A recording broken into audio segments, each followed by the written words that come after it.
नमस्कार। 31 जुलाई प्रेमचंद का जन्म दिवस था और इस अवसर पर हम आपके सामने एक कहानी पाठ करने जा रहे हैं। प्रस्तुत करता है रमिता गुरव और मैं ममता विरलेकर। प्रस्तुत है प्रेमचंद द्वारा लिखित कहानी फूस की राह। हल्कू ने आकर स्त्री से कहा, सहना आया है, लाओ, जो रुपए रखे हैं उसे दे दो, किसी तरह गला तो छूटे। मुन्नी झाड़ू लगा रही थी, पीछे फिरकर बोली, 3 ही तो रुपए हैं, दे दोगे तो कम्मल कहाँ से आवेगा? माघ पूस की रात हार में कैसे कटेगी? उससे कह दो, फसल पर दे देंगे, अभी नहीं। हल्कू एक क्षण अनिश्चित दशा में खड़ा रहा। पूस सिर पर आ गया। कमल के बिना हार में रात को वह किसी तरह नहीं जा सकता, मगर सहना मानेगा नहीं। घुड़कियां जमावेगा, गालियां देगा। बला से जाड़ों में मरेंगे, बला तो सिर से टल जाएगी। ये सोचता हुआ वो अपनी भारी भरकम डील लिए हुए, जो उसके नाम को झूठ सिद्ध करता था, स्त्री के समीप आ गया और खुशामद करके बोला, ला दे दे, गला तो छूटे। कमल के लिए कोई दूसरा उपाय सोचूंगा। मुन्नी उसके पास से दूर हट गई और आंखें तरेरती हुई बोली, कर चुके दूसरा उपाय। जरा सुनो तो, कौन सा उपाय करोगे? कोई खैरात दे देगा कम्मल? न जाने कितनी बाकी है जो किसी तरह चुकने ही नहीं आती। मैं कहती हूं, तुम क्यों नहीं खेती छोड़ देते? मर मर काम करो, उपज हो तो बाकी दे दो, चलो छुट्टी हुई। बाकी चुकाने के लिए ही तो हमारा जन्म हुआ है। पेट के लिए मजूरी करो, ऐसी खेती से बाज आए। मैं रुपये न दूंगी, न दूंगी। हल्कू उदास होकर बोला, तो क्या गाली खाऊं? मुन्नी ने तड़प कर कहा, गाली क्यों देगा? क्या उसका राज है? मगर ये कहने के साथ ही उसकी तनी हुई भौहें ढीली पड़ गई। हल्कू के उस वाक्य में जो कठोर सत्य था, वो मानो एक भीषण जंतु की भांति उसे घूर रहा था। उसने जाकर आले पर से रुपए निकाले और लाकर हल्कू के हाथ पर रख दिए। फिर बोली, तुम छोड़ दो अब किसे खेती। मजूरी में सुख से एक रोटी तो खाने को मिलेगी, किसी की धौंस तो न रहेगी। अच्छी खेती है, मजूरी करके लाओ, वो भी उसी में झोंक दो, उस पर धौंस। हल्कू ने रुपए लिए और इस तरह बाहर चला मानो अपना हृदय निकाल कर देने जा रहा हो। उसने मजूरी से एक एक पैसा काट कपट कर 3 रुपए कम्मल के लिए जमा किए थे। वो आज निकले जा रहे थे। एक एक पग के साथ उसका मस्तक अपनी दीनता के भार से दबा जा रहा था। फूस की अंधेरी रात। आकाश पर तारे भी ठिठुरते हुए मालूम होते थे। हल्कू अपने खेत के किनारे ऊख के पत्तों की एक छतरी के नीचे बांस के खटोले पर अपनी पुरानी गाढ़े की चादर ओढ़े पड़ा कांप रहा था। खाट के नीचे उसका संगी कुत्ता जबरा पेट में मुंह डाले सर्दी से कू कू कर रहा था। दो में से एक को भी नींद न आती थी। हल्कू ने घुटनियों को गर्दन में चिपकाते हुए कहा, क्यों जबरा, जाड़ा लगता है? कहता तो था घर में पुआल पर लेटा रहे, तो यहाँ क्या करने आए थे? अब खाओ ठंड, मैं क्या करूं? जानते थे मैं यहाँ हलवा पूरी खाने आ रहा हूँ, दौड़े दौड़े आगे आगे चले आए। अब रो नानी के नाम को। जबरा ने पड़े पड़े दुम हिलाई और अपनी कू कू को दीर्घ बनाता हुआ एक बार जम्हाई लेकर चुप हो गया। उसकी श्वान बुद्धि ने, स्वामी को मेरी कू कू से नींद नहीं आ रही है।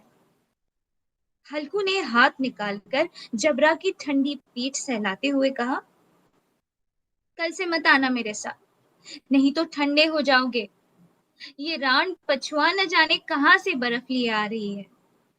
उठूं, फिर एक चिलम भरूं, किसी तरह रात तो कटे। 8 चिलम तो पी चुका। ये खेती का मजा है।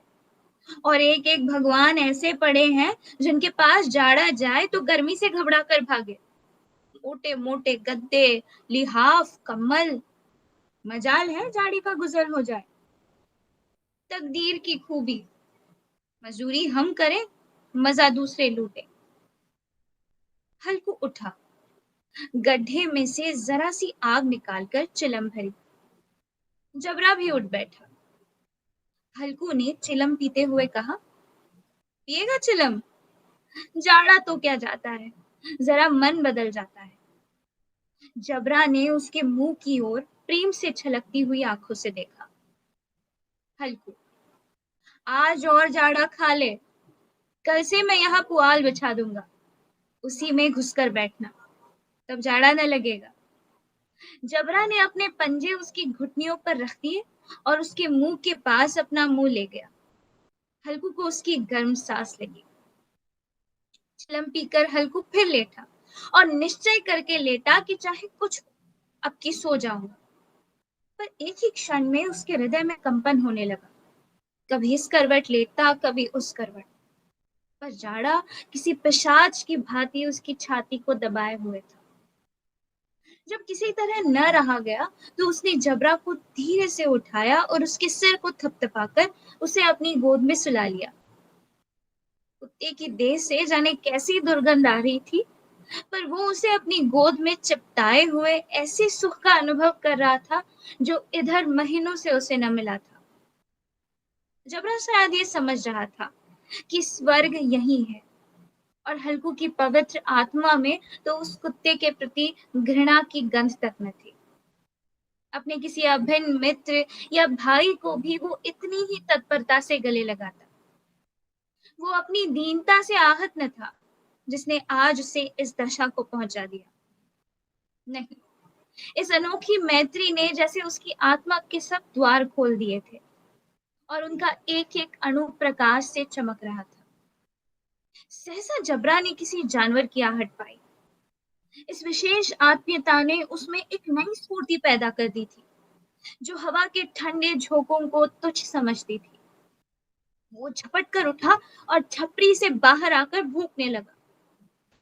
हल्कू ने उसे कई बार चुमकार कर बुलाया, पर वो उसके पास न आया।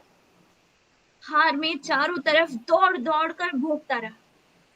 एक क्षण के लिए आ भी जाता तो तुरंत ही फिर दौड़ता।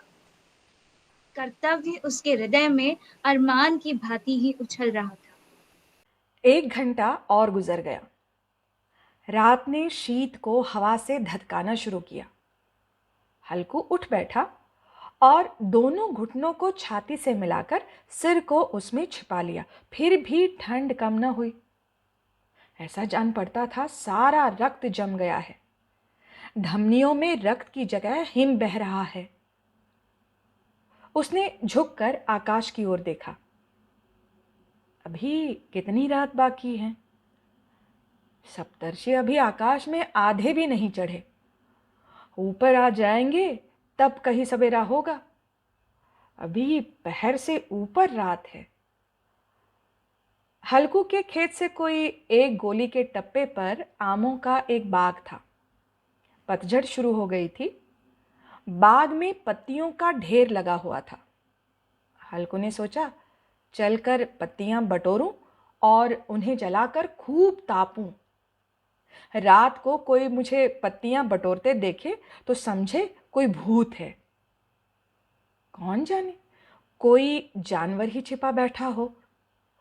मगर अब तो बैठे नहीं रहा जाता।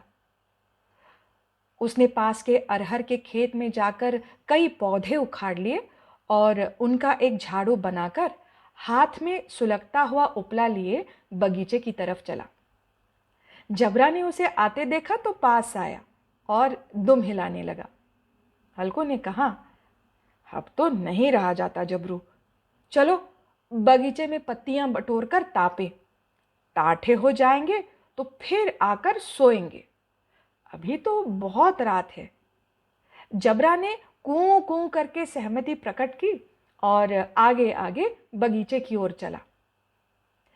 बगीचे में खूब अंधेरा छाया हुआ था और अंधकार में निर्दय पवन पत्तियों को कुचलता हुआ चला जाता था।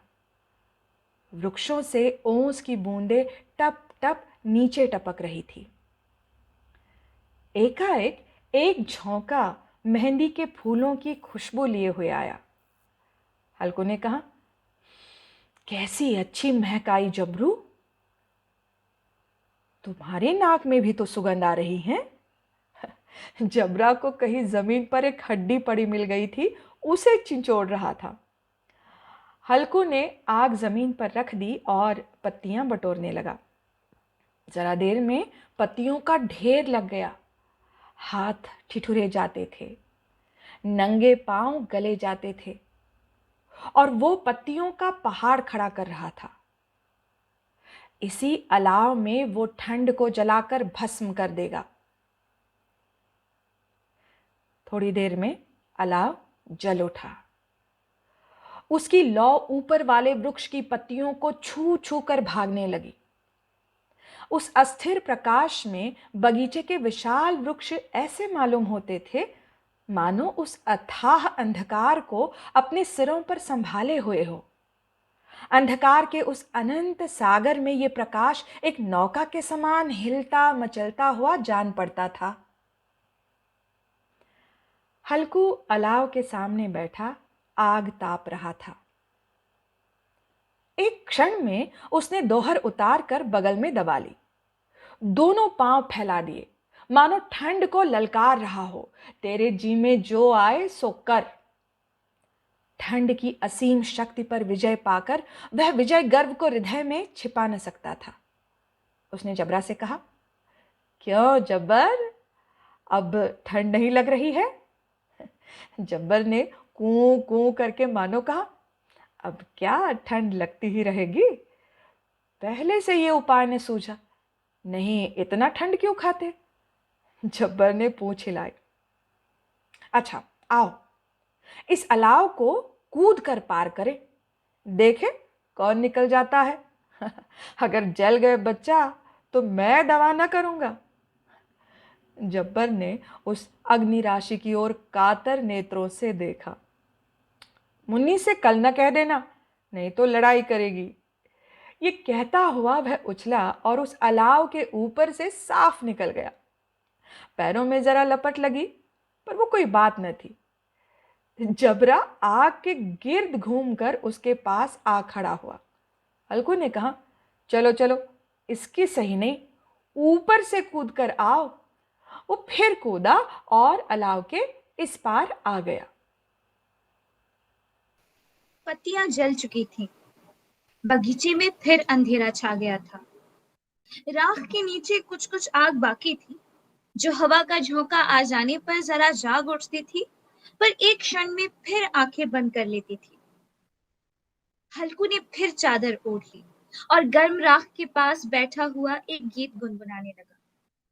उसके बदन में गर्मी आ गई थी, पर जो जो शीत बढ़ती जाती थी उसे आलस से दबाए लेता था। जबरा जोर से भूंककर खेत की ओर भागा। हल्कू को ऐसा मालूम हुआ कि जानवरों का एक झुंड खेत में आया है। शायद नील गायों का झुंड था।